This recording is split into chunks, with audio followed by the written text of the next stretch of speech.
안녕하세요. 2024년 7월 13일 토요일입니다. 오늘은 예레미야 32장 1절부터 15절까지입니다. 제가 읽겠습니다.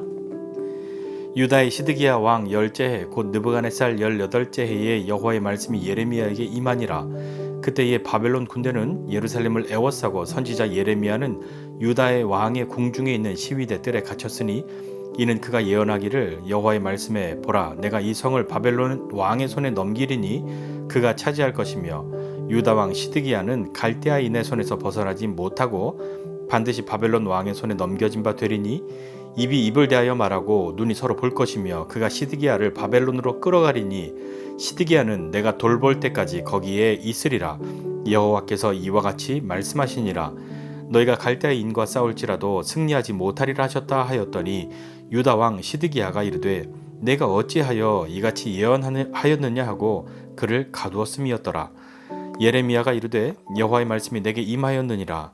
이르시기를 보라 내 숙부 샬룸의 아들 하나멜이 내게 와서 말하기를 너는 아나돗에 있는 내 밭을 사라. 이 기업을 물을 권리가 내게 있느니라 하리라 하시더니 여호와의 말씀과 같이 나의 숙부의 아들 하나멜이 시위대 뜰 안 나에게 와서 이르되 청하노니 너는 베냐민 땅 아나돗에 있는 나의 밭을 사라. 기업의 상속권이 내게 있고 물을 권리가 내게 있으니 너를 위하여 사라 하는지라. 내가 이것이 여호와의 말씀인 줄 알았으므로 내 숙부의 아들 하나멜의 아나돗에 있는 밭을 사는데 은 17세겔을 달아주되 증서를 써서 봉인하고 증인을 세우고 은을 저울에 달아주고 법과 규례대로 봉인하고 봉인하지 아니한 매매 증서를 내가 가지고 나의 숙부의 아들 하나멜과 매매 증서의 인친 증인 앞과 시위대 뜰에 앉아있는 유다 모든 사람 앞에서 그 매매 증서를 마세야의 손자 네리야의 아들 바룩에게 붙이며 그들의 앞에서 바룩에게 명령하여 이르되 만군의 여호와 이스라엘의 하나님께서 이와 같이 말씀하시기를 너는 이 증서 곧 봉인하고 봉인하지 않은 매매 증서를 가지고 토기에 담아 오랫동안 보존하게 하라. 만군의 여호와 이스라엘의 하나님께서 이와 같이 말씀하시니라. 사람이 이 땅에서 집과 밭과 포도원을 다시 사게 되리라 하셨다 하니라. 아멘. 네, 유다의 시드기야 왕 열째 해이자 느부갓네살의 바벨론의 느부갓네살의 통치 18년째가 되는 해, 이때는 대략 기원전 588년경입니다. 바벨론의 군대가 예루살렘을 애워싸고 있는, 유다는 말 그대로 나라의 존망이 달려있는 그런 지금 처지인 것이죠. 그때 예레미야는요, 유다는 바벨론에 넘겨지게 될 거고 시드기야도 바벨론으로 끌려가게 될 것이라고, 바벨론을 이기지 못할 것이라고 예언했기 때문에 왕궁의 그 시위대 뜰에 갇히게 됩니다. 나라가 멸망하고 또 왕이 포로로 잡혀갈 것이라고, 그러니까 바벨론에게 항복하는 것이 하나님 뜻이라고, 바벨론이 이길 거라고 줄기차게 그렇게 얘기하고 있으니까 보통의 사람들이라면 예레미야를 뭐라고 이야기하겠습니까? 저 반역자, 바벨론의 앞잡이, 그렇게 여기기에도 충분했을 겁니다. 시드기야가 죽이지 않은 것이 다행일 정도 아닙니까? 자, 그 예레미야에게 하나님의 말씀이 임하였습니다. 너의 숙부 샬룸의 아들 하나멜이 와서 너는 아나돗에 있는 내 밭을 사라. 이 기업을 물을 권리가 너에게 있다라고 할 것이다 라고 그렇게 말씀하셨는데, 말씀하신 대로 아나돗이 하나멜이 갇혀있는 예레미야를 찾아와서 예레미야의 고향인 베냐민 땅 아나돗에 있는 자신의 밭을 물으라고 그렇게 말하죠. 자, 기업을 물은다는 것은요, 이스라엘 백성들은 땅을 누가 주셨습니까? 가나안 땅 하나님께서 각 지파에게 나눠주신 것이잖아요. 그렇기 때문에 그것은 그 지파의 기업인 거죠. 형편이 어렵거나 무슨 일이 생겨서 땅을 넘기게 되었을 때 그 기업으로 주신 땅이 가족과 지파를 넘어서 다른 사람에게 넘어가지 않도록 가족이나 친척 되는 그런 사람들이 다시 그것을 물은다, 되사야 하는 겁니다. 물론 그것을 그렇게 값을 치루어주고 보통은 그 사람이 계속 쓸 수 있게 그렇게 해 주었겠죠. 자, 하나멜에게 무슨 일이 있었는지 알 수는 없지만 기업을 대신 물을 가장 가까운 친척이 예레미야였는지 아니면 다른 친척들이 다 거절했기 때문에 그 차례가 예레미야에게까지 그렇게 왔는지 알 수는 없지만, 예레미야는 하나님이 자기에게 말씀하셨으니까 이것이 여호와의 말씀인 줄 알았기에 순종합니다. 그래서 그 밭을 사는데 은 17세겔을 달아주고 그 하나멜의 밭을 하나멜의 기업을 대신 물으죠. 자, 그리고 법과 규례대로요 일을 진행합니다. 증서를 써서 봉인하고요, 증인을 세우고 값을 치루어 줍니다. 매매 증서 두 부를 만들어서 하나는 봉인하고 하나는 봉인하지 않죠. 이것에 대해서 이렇게 좀 설명해 놓은 그런 내용을 보니까 봉인한 증서는 정당한 거래라는 것을 이후로도 임의로 변질되지 않을 거라는 것을 나타내고요, 봉인하지 않은 증서는 누구든지 이 거래에 대해서 확인할 수 있게 하려는 목적이었을 것이다 라고 그렇게 이야기합니다. 자, 그리고 그 증인과 사람들 앞에서 두 개의 증서를요 마세야의 손자 네리야의 아들인 바룩에게 보냅니다. 바룩은요 이 증서들을 토기에 담아서 오랫동안 보관하라는 명령을 받죠. 자, 이 아나돗의 밭을 산 것에 대해서 여호와께서 말씀하십니다. 사람이 이 땅에서 집과 밭과 포도원을 다시 사게 될 것이다, 그렇게 되리라 말씀하시죠. 이게 어떤 의미일까요? 자, 예레미야가 하나멜의 기업을 물은 것처럼 언젠가는 사람들이 이 땅에서 집과 밭을 또 포도원을 다시 사게 될 것을 말씀하시는 것은 이스라엘을 구원하실 하나님이 하실 그 일들과 구원받은 이스라엘이 할 것을 어떤 것이라는 것을 말씀하고 있는 거죠. 포로로 잡혀가겠지만 소망이 없어 보이지만, 그래서 하나님이 주신 땅이 뭐 무슨 의미가 있냐, 다 빼앗겼는데 망했는데 하면서 절망할 수도 있지만 그것이 끝이 아니다, 반드시 다시 되돌아오게 될 것이라는 것을, 포로에서 자유인으로 돌아와서 집과 밭과 포도원을 사게 될 것이라는 그 약속을 분명하게 이룰 것이라는 강력한 의지를 말씀하시는 것이죠.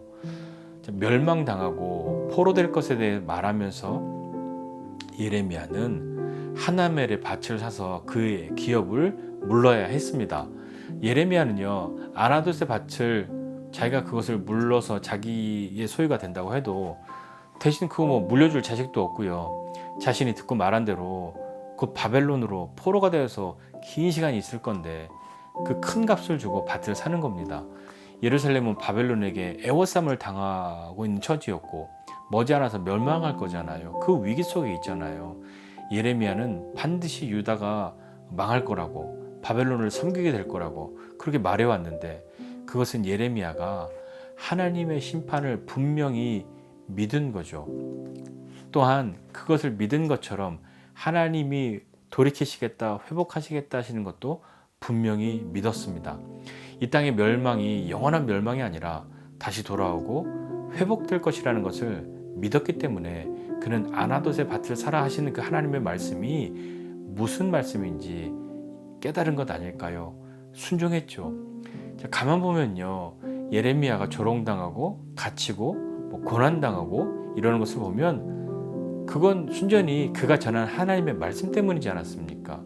하나님의 말씀을 전하면서 뭐 평안하거나 좋은 대우를 받거나 어딜 가든 많은 사람들의 환영과 사랑을 받는 것이 아니라 저 배신자, 반역자, 바벨론의 앞잡이 이런 소리를 들어야 했고요. 심지어는 왕 앞에 갇히게 되지 않습니까? 너는 그따위 예언을 하냐고 그러면서 갇히게 되잖아요. 하지만 아무리 사람들이 듣고 싶어하는 내용이 아니라고 할지라도 그는 들었지 않습니까? 하나님이 자신에게 말씀하셨으니까 전해야만 했던 거죠. 그것으로 말미암아 예레미야에게는요 고통의 나날들이 된 거지 않습니까? 들은 말씀 때문에도 고통스럽고요, 자기 나라가 망한다고 하니까요, 그 불순종해서 망한다고 하는 그 이야기를 듣는데 기쁘고 행복하겠습니까? 또 그가 전해야 하는 말씀 때문에도 괴롭지 않습니까? 자신의 나라의 멸망과 포로된 그것에 대해서 들었으니까 얼마나 두렵고 얼마나 고통스러웠겠습니까? 또한 그 말씀을 백성들에게 전하는데 그것도 즐겁고 행복하겠습니까? 너네 쌤통이다 그러겠습니까? 고통스러운 일이잖아요. 그걸 듣고 사람들이 회개하는 것도 아닌데 얼마나 괴롭고 힘든 일이 아닙니까? 자, 이것이 반드시 이루어질 것이라는 그런 일이라는 것을 예레미야가 알고 또한 그것을 믿고 있으니까 더더군다나 고통스러운 것이죠. 예레미야에게 아나돗의 밭을 사라 말씀하신 하나님께서 오늘 절망스러운 상황과 환경에 처할 때마다 하나님 어쩜 저한테 이러실 수 있어요? 됐어요. 하나님 사랑한다는 말 난 안 믿어요. 너를 위한 계획이 있다는 말 난 그런 것도 안 믿어요. 믿을 수가 없어요 하는 그런 우리들에게 하나님은 어떤 말씀을 하시고 있는 것 같으십니까? 우리 그 하나님 말씀을 들을 수 있겠습니까? 내 마음에 들지 않기 때문에 하나님께서 하시는 말씀을 듣고 싶어 하지 않는 그런 우리라고 한다면 오늘 잠시 예레미야의 마음을 달라고 우리 한번 기도해 보지 않으시겠습니까? 하나님의 말씀대로 살려고 하기 때문에 찾아온 어려움도 있습니다. 괴로움도 있습니다. 믿지만 믿기에 견뎌야 하지만 그것이 참 쉽지 않습니다. 의연한 척 그렇게 견디는 것 쉽지 않습니다. 멸망을 포로될 것을 전해야 하면서 아나돗의 밭을 사는 그 예레미야의 마음이 오늘 우리에게 있기를, 그리고 어떠한 마음으로 있든지 오늘 우리가 우리 하나님 앞에 머물러 있기를, 그래서 주님이 하시는 말씀을 들을 수 있게 되기를, 그런 저와 여러분이 되어야 하지 않겠습니까? 힘들고 어려운 상황과 환경, 그것을 크게 보면 하나님은 작게 보입니다. 그러나 하나님을 크게 보면 상황과 환경은 작게 되는 것이죠. 어떤 것을 우리의 눈앞에 두어야 하겠습니까? 내 눈에 꽉 차 있는 것은 무엇입니까? 오늘 예레미야가 하나님이 말씀하신 그 멸망의 그 심판의 말씀과 회복의 말씀을 믿고 그가 지금 당해 있는 예루살렘이 애워싸움을 당하고 있는 이때에 아나돗의 밭을 사야 하는 그의 마음, 그의 믿음 어떤 것인지, 그것이 우리의 것이 되기를, 그 마음으로 하나님 앞에서 하나님의 말씀을 듣고 하나님의 마음을 깨달을 수 있는 저와 여러분 모두가 되시기를 주님의 이름으로 축복합니다. 기도하겠습니다. 하나님 아버지, 은혜와 사랑을 감사드립니다. 하나님 힘들고 어려운 때가 참 많이 있습니다. 이것이 나의 죄악이요 내 범죄함의 결과라고 인정하고 받아들일 때도 있지만, 때로는 난 하나님 말씀대로 살려고 하는데 왜 이렇게 힘들고 왜 이렇게 고통스럽고 어려운 일만 있냐고 그렇게 주님 앞에 마음을 토로하는 그런 때도 있습니다. 하나님, 그러나 어떠한 때이든지 우리가 하나님 앞에 있게 하여 주시고, 특별히 오늘 예레미야가 예루살렘이 애워싸움을 당하고 있는 이때에 아나돗의 밭을 사야 하는, 하나멜의 기업을 대신 물어야 하는 그 때에 예레미야가 어떠한 마음으로 그 일을 해야 했는지, 그가 하나님이 말씀하신 심판과 회복을 믿는 그 사이에 어떻게 그 자리에 있어야 했는지 그 마음을 우리로 주님 알게 하여 주십시오. 그리고 우리도 주님 앞에 있게 해 주십시오. 상황과 환경을 크게 보고 상황과 환경에 그것을 우리의 눈으로 다 가로막아서 하나님 보이지 않는 삶이 아니라 하나님을 크게 봄으로 상황과 환경, 우리의 문제가 작게 보이는 그 믿음의 시간들을 경험할 수 있도록 주님 우리에게 은혜를 베풀어 주시옵소서. 주님 참으로 우리를 사랑하시고 우리를 위하여 행하시는 그 일들을 보기 원합니다. 하나님, 오늘도 우리가 감히 믿음으로 주님을 붙들고 주님 앞에 있을 수 있는 그런 사람 되기를 소원하오니 주님 우리에게 은혜를 베풀어 주시옵소서. 감사드리고 예수님의 이름으로 기도드립니다. 아멘.